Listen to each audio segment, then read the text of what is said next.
effect of the electric current. We'll learn about a magnetic field, what's meant by a magnet, and the magnetic field due to a straight wire carrying current, field due to a solenoid, and field due to a circular coil. So let's get started.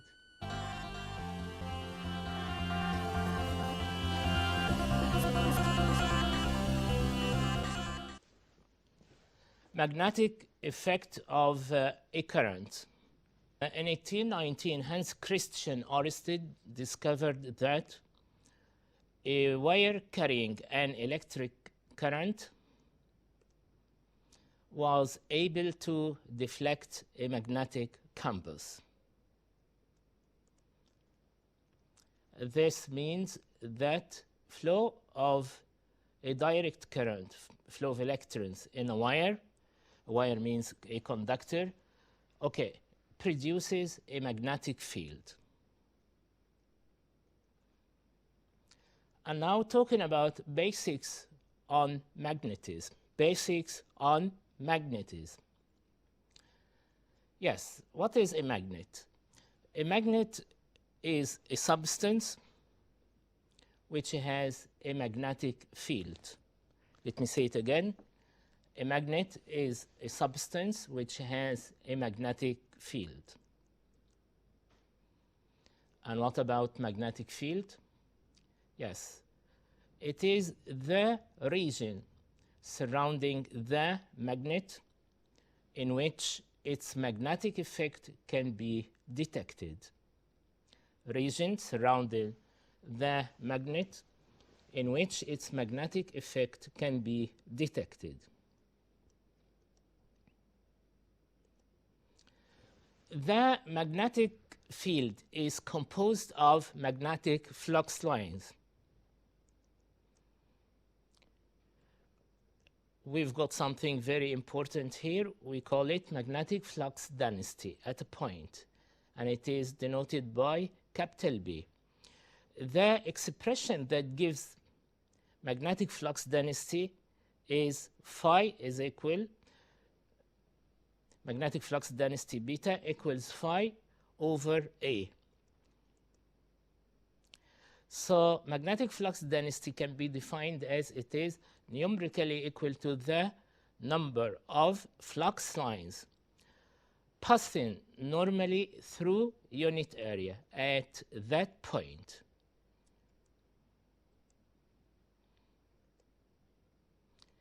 Magnetic flux density equals magnetic flux over area. Magnetic flux that passes normally. Okay. So magnetic flux equals A times B. In general, magnetic flux is determined from the expression phi equals AB sine alpha. And what about alpha? Alpha is the angle between plane of the coil and the magnetic flux. So it is the angle between the plane of the coil and the magnetic flux. In front of you, we've got a plane, and the flux is perpendicular to the plane. The expression used in this particular case, phi is equal to AB, when the field is perpendicular. And what if the field is parallel to the plane? If it is parallel, okay, phi will be equal to 0. And what if it is inclined at a certain angle? Okay, if it is inclined at an angle alpha to the horizontal, alpha is the angle between field and plane of the coil, resolution here, so the formula used will be AB sine alpha. Okay. And now talking about units of magnetic flux density. Units, SI units of magnetic flux density. Since magnetic flux density denoted by beta equals phi over A, so we can say, yes, Tesla, magnetic flux density is measured in Tesla, which is equal to Weber per meter squared. And later on, you'll be able to know it is, yes, equivalent to Newton per ampere meter. So let me say the units again. Magnetic flux density could be measured in Tesla, which is equivalent to Weber per meter squared, and also it is equivalent to Newton per, yes, ampere meter. And now talking about something very important. Okay, talking about the properties of magnetic flux lines. Okay, this is very important to understand magnetism. We've got properties of flux lines. First of all, flux lines never intersect each other. They never intersect each other. Flux lines are imaginary lines. Actually, we don't have lines. Okay, they are imaginary. They never intersect, as I said. They tend to contract. This is very important. They tend to contract. They tend to repel one another sideways. Let me say it again. They tend to repel one another sideways. And finally, the direction of the magnetic flux lines can be detected by the direction of a north pole of, yes, the magnetic needle of a compass. And now talking about magnetic field due to, yes, a current in a straight wire. Okay, talking about a straight wire. Current carrying a straight wire and the field produced by this current. Okay, as you see, the lines of the field are a series of concentric circles. Concentrics mean they have a common center. So the lines are a series of concentric circles with their common center at the wire.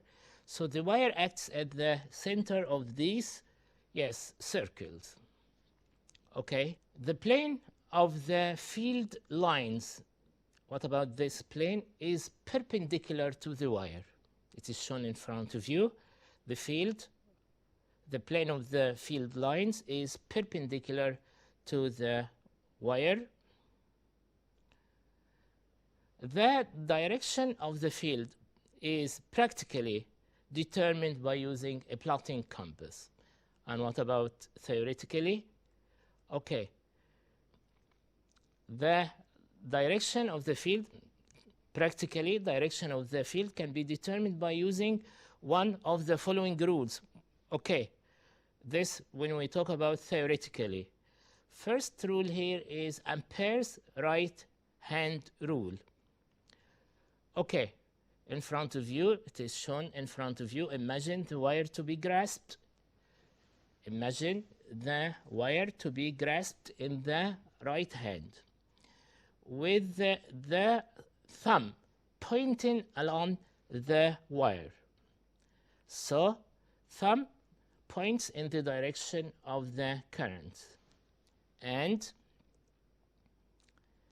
the direction of the fingers, curl of the fingers, will give the direction of the magnetic field.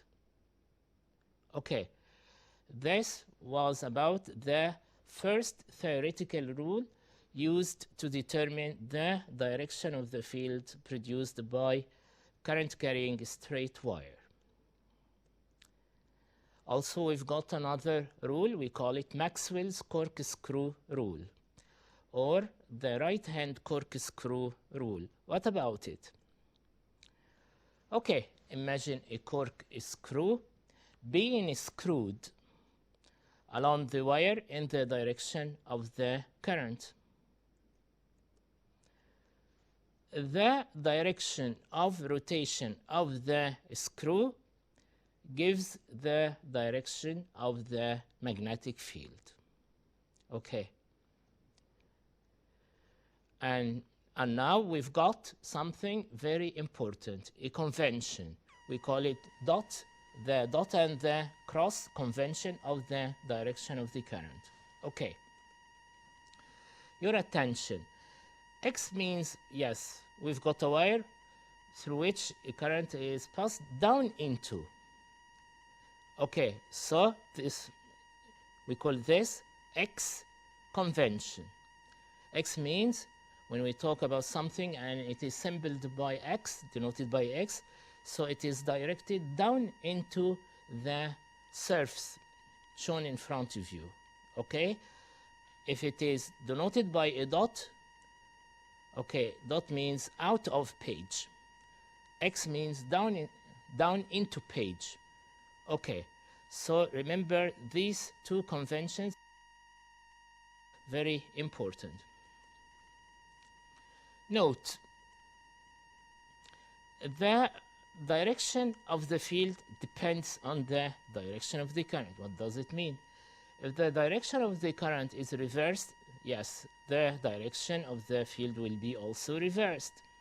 Magnetic flux density beta at a point of normal distance d from the wire.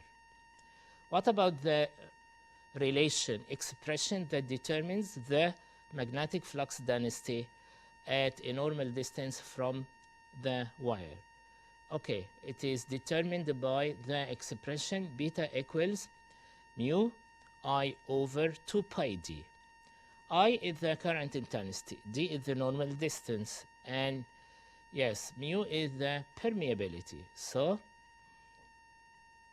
mu is the magnetic permeability of the medium separating the point and the wire, the medium surrounding the wire. When the medium is air, permeability equals 4 pi times 10 to the power of negative 7 Vepr per negative 1 meter. It follows, okay, beta equals 4 pi times 10 power negative 7 I over 2 pi d. So we can say beta in this particular case, when the medium surrounding the wire is air, the formula used, the expression used, beta equals 2 times 10 to the power of negative 7 I over d. Total magnetic flux due to two wires carrying currents in the same direction. So we've got two straight wires carrying currents in the same direction, and we want to calculate total magnetic flux. Okay, in front of you we've got two wires, wire A, or the first wire 1 and wire 2. They carry currents in the same direction. Your attention, please, in between the two wires, in the region in between the two wires, the flux lines are in opposite directions. But outside the two wires, the fields have the same direction.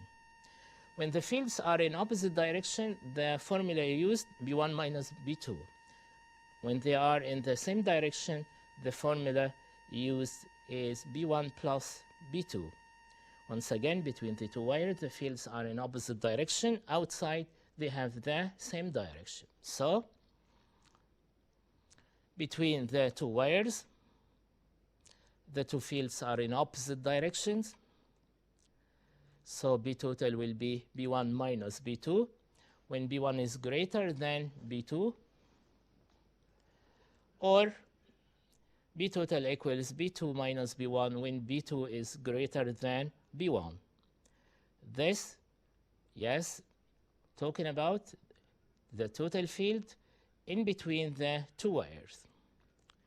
Outside the two wires, the fields have the same direction. So B total is determined by the expression B1 plus B2. Total magnetic flux due to two wires carrying currents but in opposite directions. It is exactly the opposite, okay? Two wires in front of you carrying currents in opposite directions. The fields in between the two wires, yes, have the same direction. B total will be B1 plus B2. Outside, yes, they yes, they are in opposite directions. B total will be the difference between them. Okay, once again, between the two wires, total magnetic flux at a point between the two wires is determined from the formula B total equals B1 plus B2. And what about outside the two wires? B total will be B1 minus B2 when B1 is greater, or B2 minus B1 when B2 is greater than B1. Okay, and now we've got something very important. Okay, talking about how to locate, how to determine the position of the neutral point. What's meant by a neutral point? It is a point where the two fields are equal and opposite, so they cancel out, they cancel each other. Once again, locating the position of the neutral point. It is somewhere in between the two wires. When the two wires carry currents in the same direction. Okay. Here we've got two wires. Okay, and they have currents in the same direction. The neutral point is somewhere between the two wires. Let it be at a distance x from one wire. Let it be at a distance x from the wire carrying current I1. So it must be at a distance d minus x from the other wire. Okay, so in front of you we've got two wires carrying currents in the same direction. The field between the two wires are in opposite direction. So we can find the neutral point somewhere in between. The distance between the two wires is denoted by d. Neutral point at a distance x from one wire, so it'll be at a distance d minus x from the other wire. Neutral means equal and opposite, so B1 equals B2. Okay, general formula, permeability I1 over 2 pi x equals, yes, mu I2 over 2 pi d minus x. Yes, there are things that will be crossed out, of course. So we can say I1 over x equals I2 over d minus x. Rearrangement, we can say I1 over I2 is equal to x over d minus x. This, when we've got a neutral point, yes, somewhere in between the two wires. This is the expression, the relation that should be used to determine, to locate the position of the neutral point. I1 over I2 equals x over d minus x. Also, neutral point, this is very important, always lies closer to the wire carrying the weaker current. Okay, bear this into your mind. The neutral point, okay, lies closer to the wire which carries the weaker current. Okay, neutral point will lie outside the two wires when they carry current in the opposite direction. And once again, it should be closer to the wire carrying the weaker current. And what about the formula used to determine the position in this particular case? Okay, in front of you we've got two wires carrying currents in opposite direction. Neutral point here, yes, lies, it is somewhere outside the two wires and closer to the wire carrying the weaker current. So I1 is, yes, is smaller than I2. It is less than I2.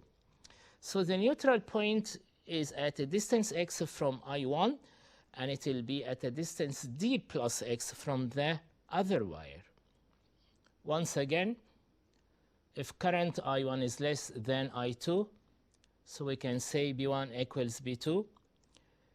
So mu I1 over 2 pi x is equal to mu I2 over 2 pi between two brackets d plus x. Okay, so we can say I1 over x equals I2 over d plus x. rearranging I1 over I2 equals x over d plus x. And don't never forget the position of the neutral point will be outside the two wires, closer to the wire carrying the weaker current. And now talking about the factors affecting the magnetic flux density of the magnetic field of a current, yes, carrying a straight wire. What about the factors affecting the magnetic field produced by the wire? First of all, first factor is the current intensity, or the intensity of the current flowing through the wire. Second factor is the normal distance from the wire and the permeability of the medium surrounding the wire. Magnetic field due to a current in a circular coil. In front of you, we've got a circular coil, and the current flows in a clockwise direction. What about the shape of the field lines? The field lines run in loops from one face to another. So the field lines run in loops from one face of the coil to the other. The field is similar, this is very important, to the field produced by a short bar magnet. Field produced by a short bar magnet. And the coil acts as if it has, a north pole on one face and an S pole on the other face.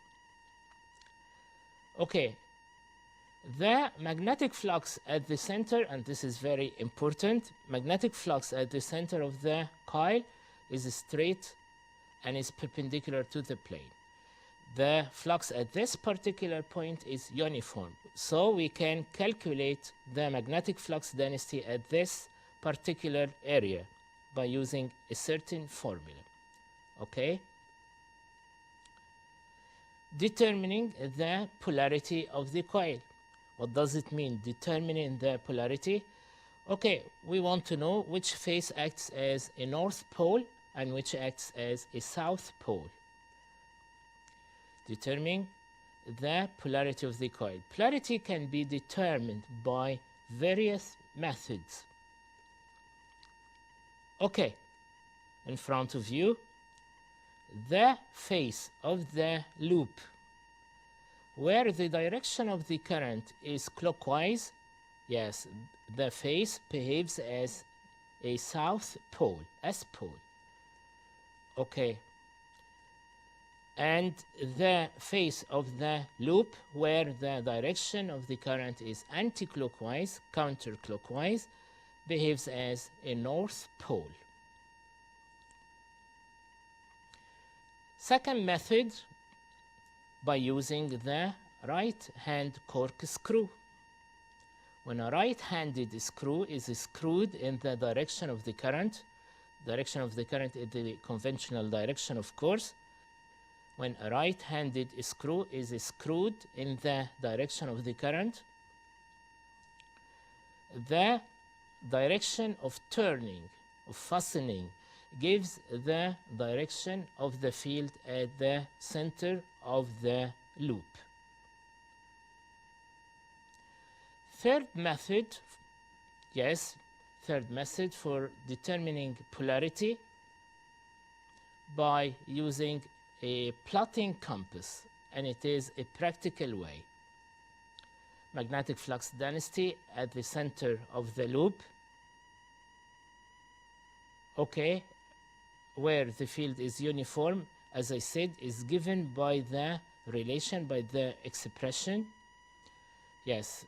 Magnetic flux density denoted by beta equals permeability Ni over 2R. Let me say it again. Beta equals mu Ni over 2R. Mu stands for permeability of the medium inside the coil, and in the number of turns on the coil, I, the current intensity through the coil, r is the radius of the circular coil. So the formula used once again, beta equals mu ni over 2r. If the coil is air cored, if the medium inside the coil is air, so in this case beta equals 4 pi times 10 to the power of negative 7 ni over 2r. And now talking about the factors affecting the magnetic flux density at the center of a circular loop. Once again, talking about the factors affecting the magnetic flux density at the center of a circular loop. First factor is the number of turns on the coil.